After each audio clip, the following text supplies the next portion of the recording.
Anyone who watches crime dramas could reasonably conclude that when someone is murdered, barring bizarre and extenuating circumstances, the case is solved. That is, through high-tech forensics, moral resolve, or simply the near-mythic competence of American law enforcement, killers are ultimately sent to jail. But as an investigative reporter who has worked in one of the most violent cities in the country for nearly 15 years, I can tell you this is not true. And that is the point of this podcast, because unsolved killings represent more than just statistics. It's a psychic toll of stories untold that infects an entire community. The final violent moments of a victim's life that remain shrouded in mystery. I'm Stephen Janis. I'm Taya Graham. And we are investigative reporters who live in Baltimore City. Welcome to the land of the unsolved.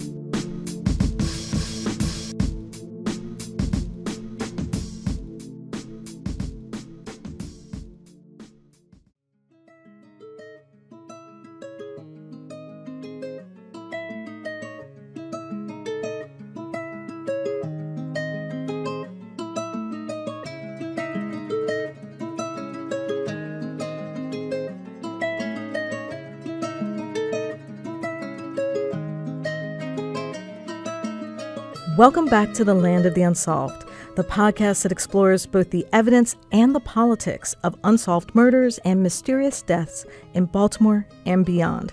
In our last episode, we told you about the death of Emily Hauze.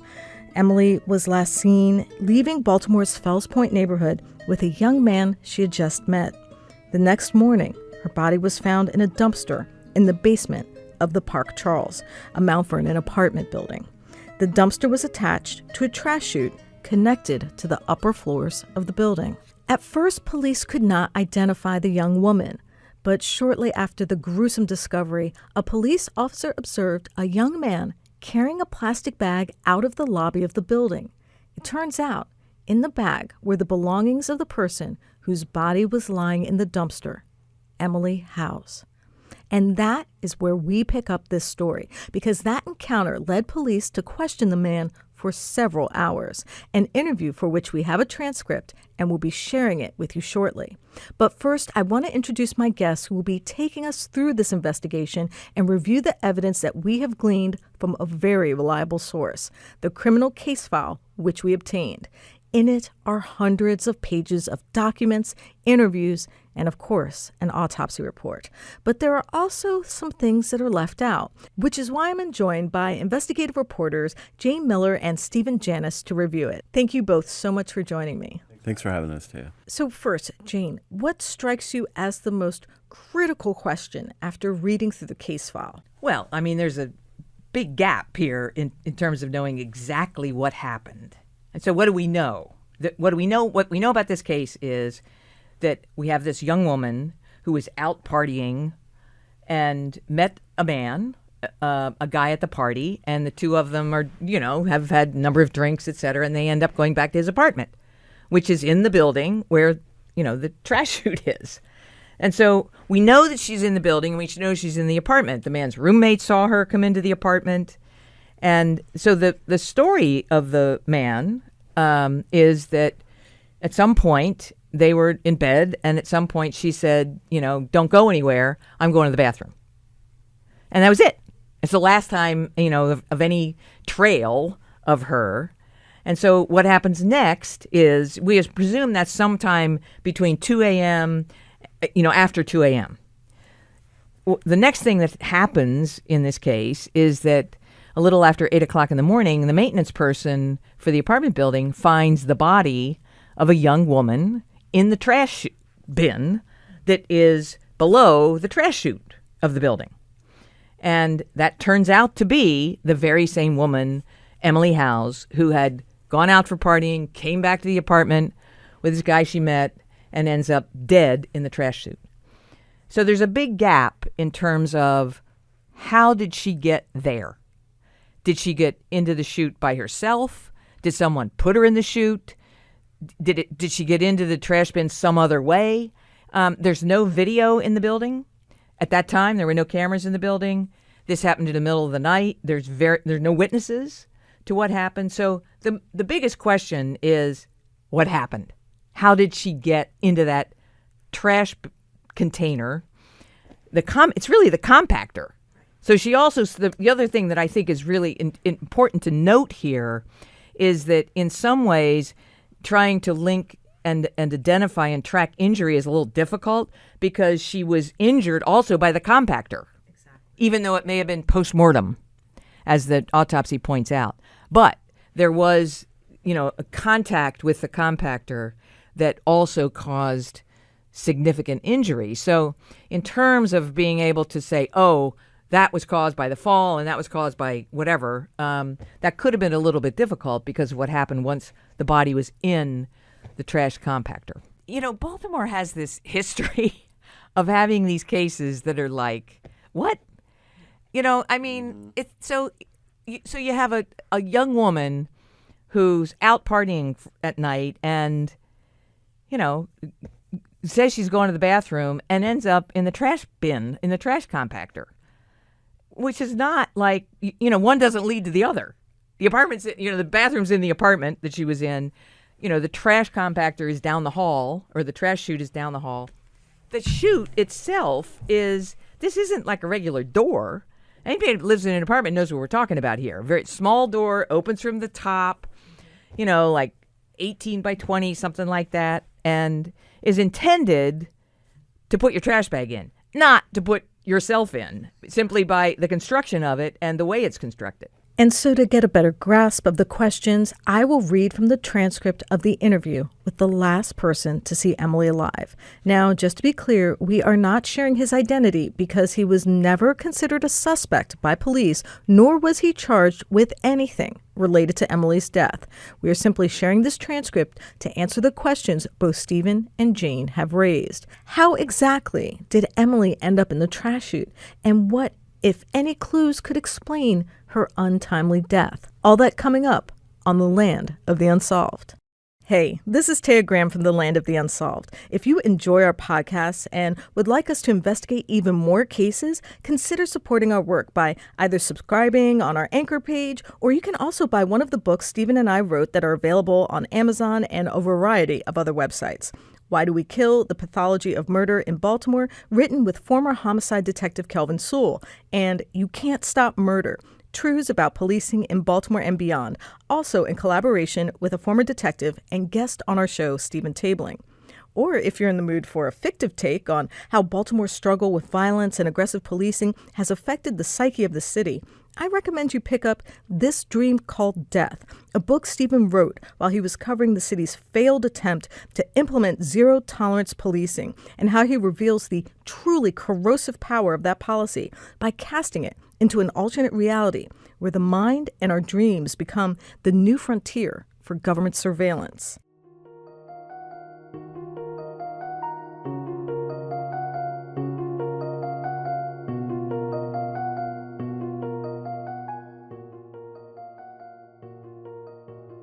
Welcome back to the Land of the Unsolved, the podcast that explores both the evidence and politics of unsolved murders and mysterious deaths in Baltimore and beyond.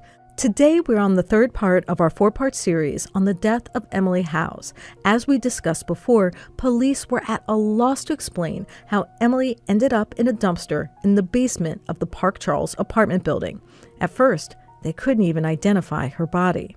But then an officer observed a white male exiting the lobby of the building with a plastic bag.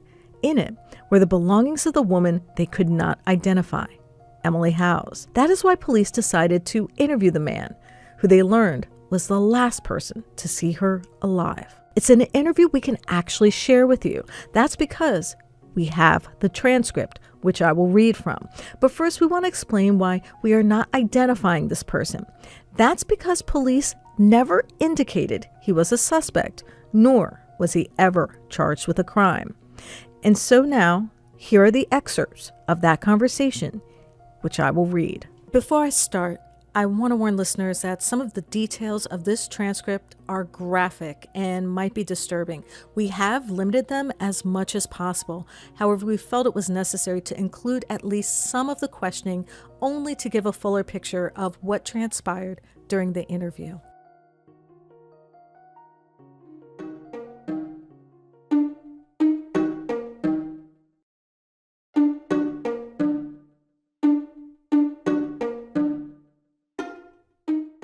Detective. Okay. All right. On your arrival back to your apartment, again, you went into your apartment and you guys began in sexual activity. Student. Yes. Detective. In that sexual activity, you don't mind me asking, and again, I'm pretty detail-oriented, so forgive me, was there ever any point in time that she requested for the sex to be concluded? Student. No. Detective. No. Student. No, actually, I don't recall exactly how it came to an end. I just kind of remember laying there afterwards. Detective. Did you ejaculate? Student. I did not. Detective. You did not? Student. I did not. Sergeant. Are you positive? That's a pretty key element. Student. Right. Sergeant. Who knows if she turns up somewhere with your baby, Student. All right. No, I'm pretty certain that I didn't. Sergeant. Okay. Detective. Okay, and to your recollection, can you recall where your shorts were that you loaned her, where they might have been at that time? Student. No, that's all quite honestly really unclear to me. Detective. Unclear? Student. Yes. Detective. Those shorts that you referred to, were they boxer shorts or regular shorts like the ones you're wearing now? Student. They're just regular shorts, like gym shorts. This is like a vague memory I have. I remember reaching in my bedroom drawer and grabbing 2 pairs of gym shorts. Detective. Yes, sir. Student, handing her one and taking one myself. Detective. Can you recall what color? Student. No, I can't. I mean, I could. Detective. What pair did you keep for yourself? Student. That's what's not specifically clear to me. What I guess were the black ones, the lacrosse ones. So I was wearing my old ones. Sergeant, and please take no offense to any of our questions, okay? Student, I understand.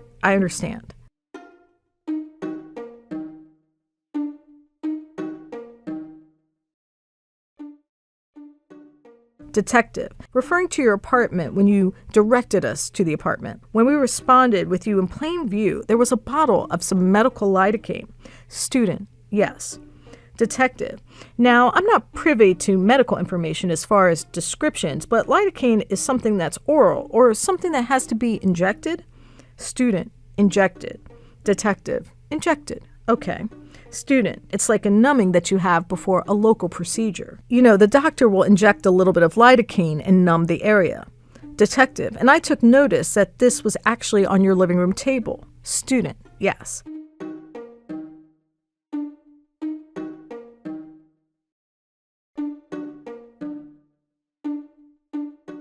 Detective, now I understand that you're a physician, but what was the reason the lidocaine was there? Student, so yeah, I just want to say I had this growth, like an infection in the skin of my ear, and the skin infection had swollen up and become kind of gross, and it had some pus in it. So I asked Redacted if he would mind if one of these ways to get better is to cut it open and let the pus out. And I think this was last week. Detective, yes, sir. Student, yeah, so I had him inject some lidocaine and open that up for me. It's mostly healed now. Detective, okay, so the lidocaine was more or less in the house. Student, in what? Detective, in the house. Student, yes.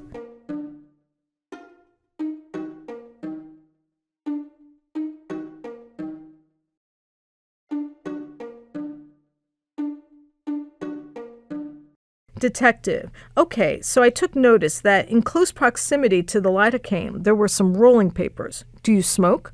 Student, on occasion.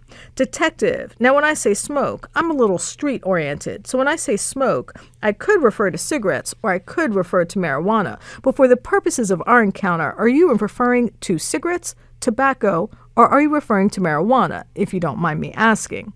Student, I assume you're asking about marijuana. Detective, yes, I am. Student, yeah, on occasion. On average, every couple of months. Sergeant, for your glaucoma, correct? Student, no, sir. Sergeant, it's a joke.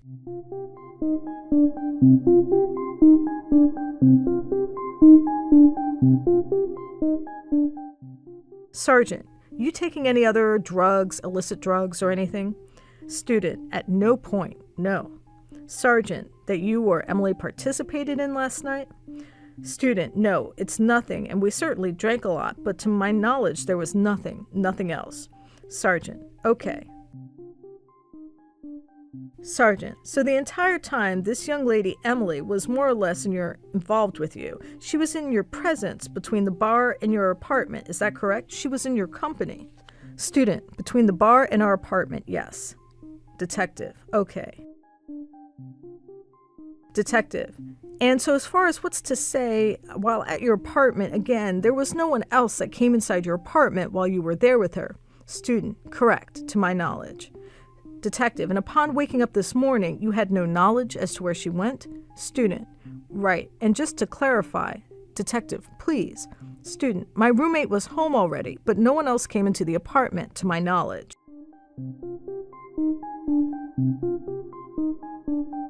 Detective, and your roommate, again, is presently at work, is that correct? Student, correct. Detective, okay, well, again, let me just ask this lastly, because our encounter is based on you coming down to the lobby. And upon coming down to the lobby, you were there, from my understanding, to meet some friends of Emily, is that correct? Student, yes. Detective, okay, and upon you coming down to the lobby to meet these friends, you had some items to give them, is that correct? Student, yes. Detective, and these items were? Student, her belongings. Detective, okay, and during which time the police were there on the scene, is that correct? Student, yes. Detective, okay, and at any point in time between the initial time you woke up this morning and the time that you found that she was not there, she being Emily, the time that you woke up again, around 11, is when her phone went off? Student, yes. Detective, at any point in time, did you notify 911 or the police? Student, I did not.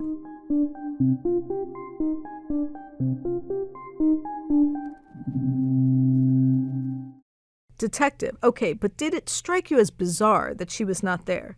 Student, yes. And I was just, honestly, I think I was just praying and hoping, once I, dozed back. I don't know, I was just hoping, I was dreaming, or I had a nightmare or something. Because, yeah, that's certainly not normal. And now, I'm pretty upset with myself for even dozing back off. Of course, I wish I would have acted on that.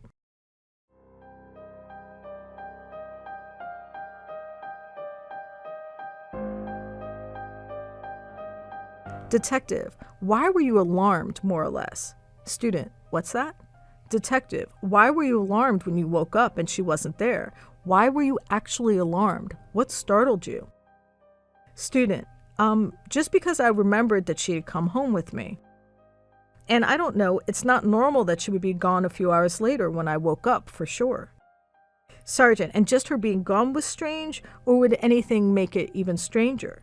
Student, well, certainly. Sergeant, and how about the fact that she was gone and her belongings were there? Student, and that's when I recalled, that's when it hit me, I think.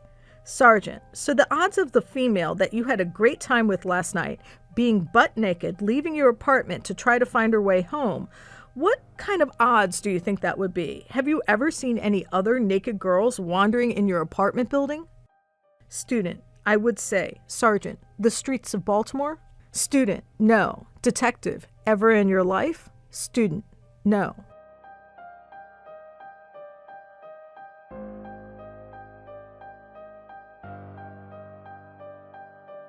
Sergeant, well, one more thing. You woke up your first time at 9:30. Student, yes. Sergeant, you said you checked for her. Where did you check? Student, I walked out and looked into the family room. I didn't see her on the couch. I checked the bathroom. I thought maybe she fell asleep there. Sergeant, right. Student, obviously she was not there, and I looked into Redacted's room to see if maybe she had gotten into that bed. And Sergeant, so you checked the apartment pretty thoroughly. Student, no, yes, and no. I checked the whole apartment, in a cursory manner, assuming that if there was a person. Sergeant, you would see her. You didn't look under beds. Student, right. Sergeant, or look in drawers. Student, right. Sergeant, or in the refrigerator. Student, right. And I was almost afraid to do that. If she wasn't, I was in my head, I guess, hoping that she was hiding in a bizarre place. Sergeant, right. Student, which would be like, aha, that's a funny story to look back on, but I didn't want to find out that she wasn't actually in the room.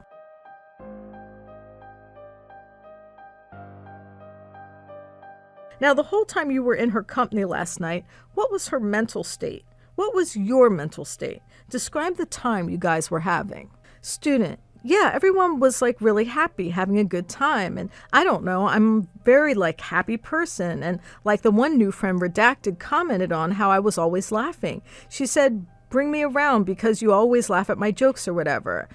I guess I'm the one who gets the crowd started. Sergeant, right. Student, that's just like how I am. Sergeant, and how about Emily? What was her mental state? Student, she seemed like she's having a great time. I mean, I just met most of them. And from what I understand, they all went to college together. And so it was like, they're all college friends. Sergeant, I mean, let's be blunt. You were having the time of your life. You went to a house party with friends, met a pretty girl, and were getting lucky. Student, yeah, we were having a good time.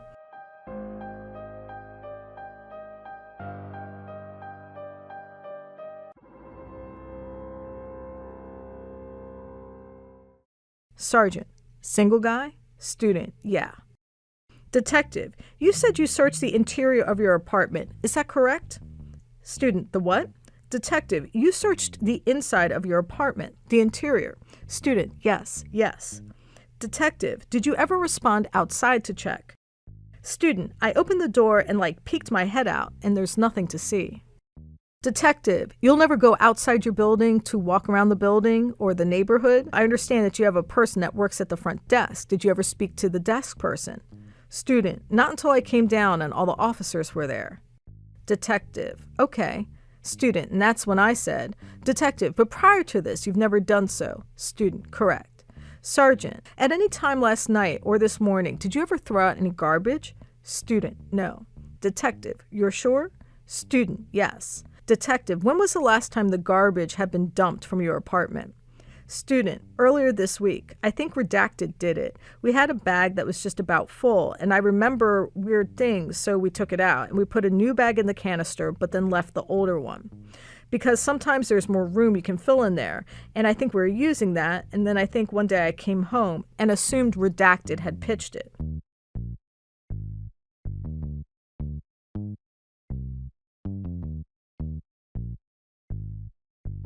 Detective, okay, so where do you throw the trash? Where's the trash? Student, there's a chute right outside the apartment, right outside our door. Sergeant, okay. Detective, there's a chute right outside the door? Student, yeah, it's immediately 20 feet over. Detective, okay, so let's say there's your front door. Do you make a left or your right? Student, coming out of the apartment, you make a right. Detective, are there any other apartments between your door and the chute? Student, not between, no. Detective, okay, and so at no point in time last night or this morning did you come out to throw anything away? Student, no. Detective, you sure? Student, I'm certain. Detective, okay, you were going to say something? Student, no, I was just telling you before we got started that I'd overheard something, and I was just... Detective, well... Student, well, praying it didn't pertain to this. Detective, okay, and for the purpose of this taped interview and for the purpose of this encounter, have you heard or seen from Emily as of yet? Student, no. Detective, okay, I don't know what you may have heard inside of an office now, and since you've been here, has anybody come into the room, which is just outside this office, spoken to you, told you what to say, threatened you with anything of the sort? Student, no.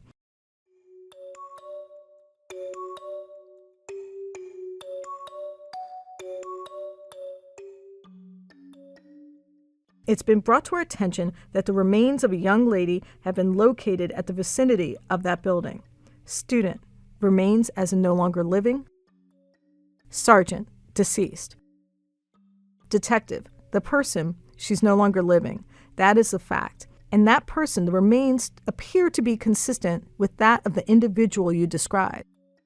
And right now it appears that at some point we may find out who this person is.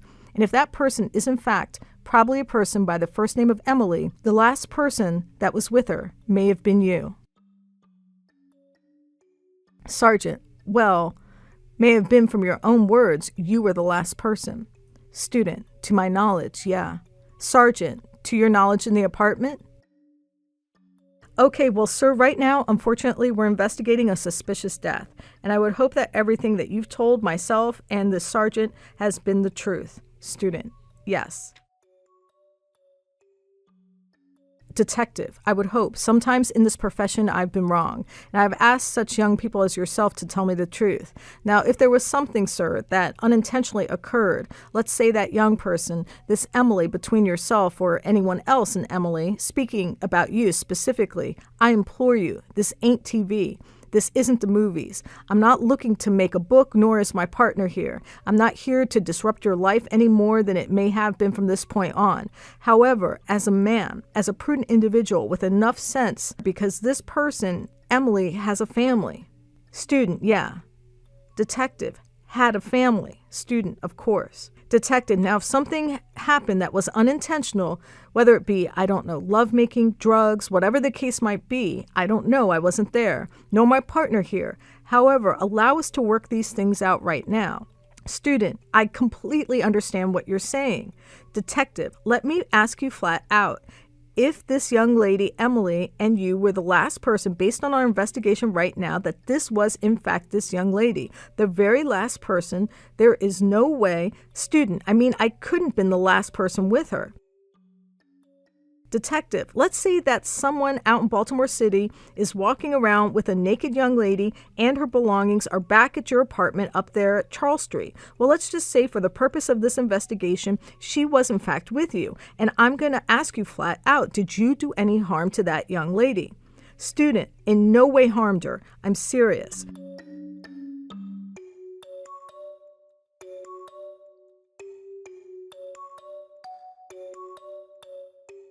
Detective, did you kill anyone that we found that was at the vicinity of that apartment today? Student, no sir, I've never. Detective, you didn't? Student, never done such a thing. Detective, okay. Sergeant, did you give her any date rape drugs? Student, no sir. Sergeant, did you inject her with lidocaine or any other medical? Student, no sir. Sergeant, devices, drugs, anything, because testing will be conducted on her body, okay? Student, absolutely. Sergeant, and if lidocaine comes back in her system and lidocaine is found in your apartment, you have some explaining to do. Student, yes, sir. No, I completely understand the situation, and as I have been, I'm only going to be cooperative. Detective, thank you. Student, in every way I can be. Detective, thank you very much.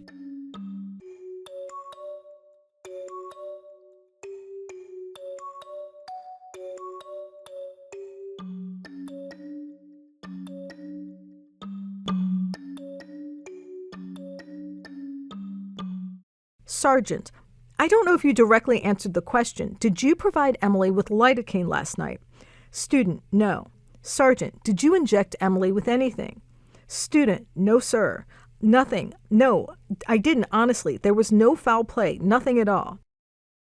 Detective, okay, and again, the last time that you had any kind of correspondence with her is when she said to you something to the effect of, don't go anywhere, I'll be back. Was she completely naked at that time?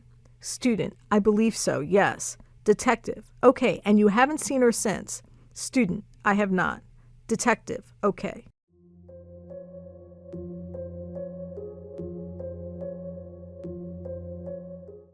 Sergeant, a lot of things that you stated, you appear not to be sure about. I think maybe in your own words, it's kind of like in a haze. I don't remember if she put the shorts on before or after sex.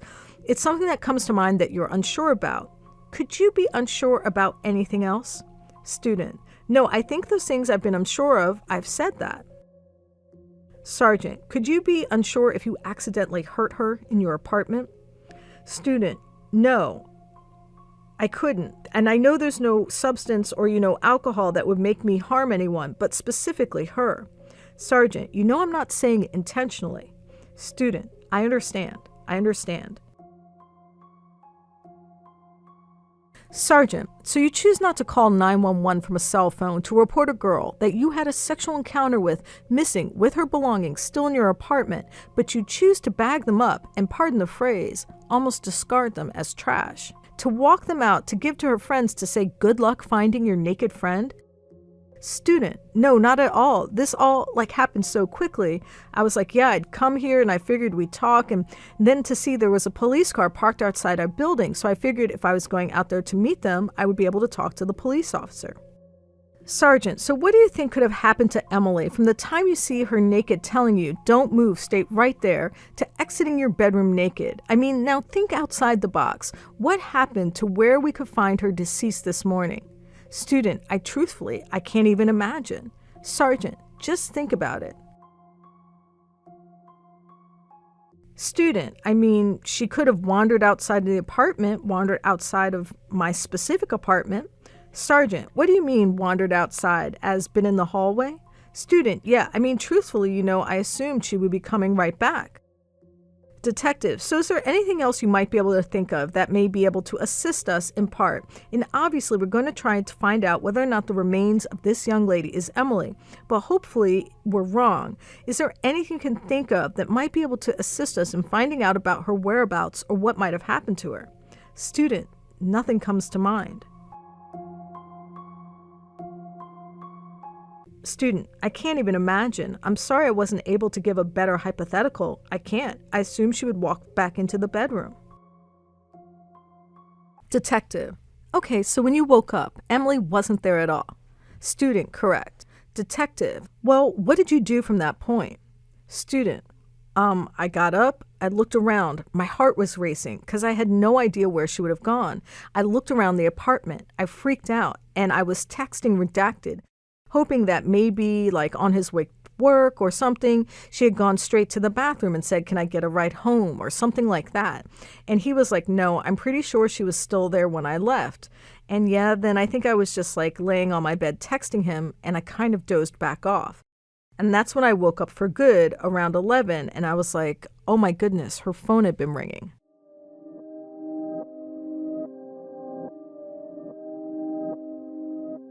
Detective, her phone? Student, her phone had been ringing. She left all her belongings. Detective, well, what do you mean she left all her belongings? What do you mean? Student, there, everything that she came with was still in my room. Detective, describe it to me. Everything that she came with? Student, her purse, her clothing, her shoes, her underwear, her jeans, her shirt, her bra. Everything was still on the floor in my room. Detective, on the floor in your room? Student, correct.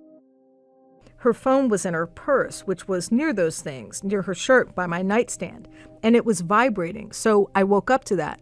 I had missed the call by the time I got her phone out and returned the call to her friend redacted. Detective, hold on. You said initially I asked you if the alarm clock woke you up, and you said you just woke up, so. Student, that was at 9:30. Detective, okay. Student, I had just woken up and then I dozed back off while I was texting redacted to try to figure out what happened, and then I woke back up around 11 to that phone vibrating. Detective, her phone? Student, correct. I called back one of the number that had called. It was her friend redacted, who I also met last night. And I said, hi. And she said, hey, is Emily there with you? And I was like, actually, no, I have no idea where she went. And I was praying she was with you guys somehow. And she said, oh my gosh.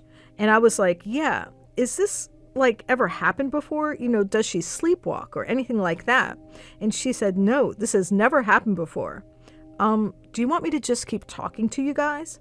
Sergeant, yeah.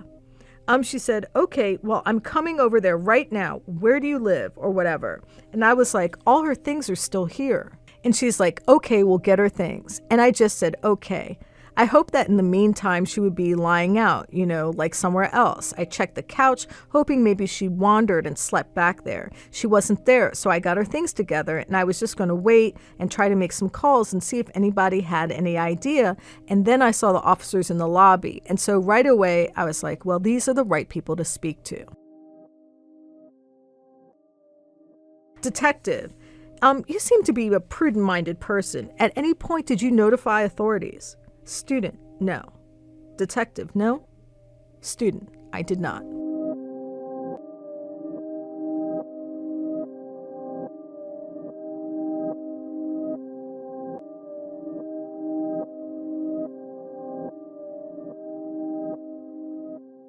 This concludes my reading of the transcript of the interview between Baltimore police and the last person to see Emily alive, as far as we know. I will be discussing what I just read with Jayne and Stephen on our next episode. We will also be sharing new information we have just obtained about the case, so be sure to join us. Also, if you have a tip or comment, please email us at landoftheunsolved@gmail.com. We always want to hear from you and always appreciate your feedback and input. My name is Taya Graham. Thank you so much for joining me for this episode of The Land of the Unsolved.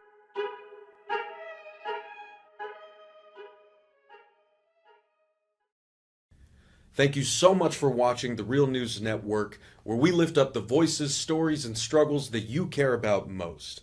And we need your help to keep doing this work, so please tap your screen now, subscribe, and donate to the Real News Network. Solidarity forever.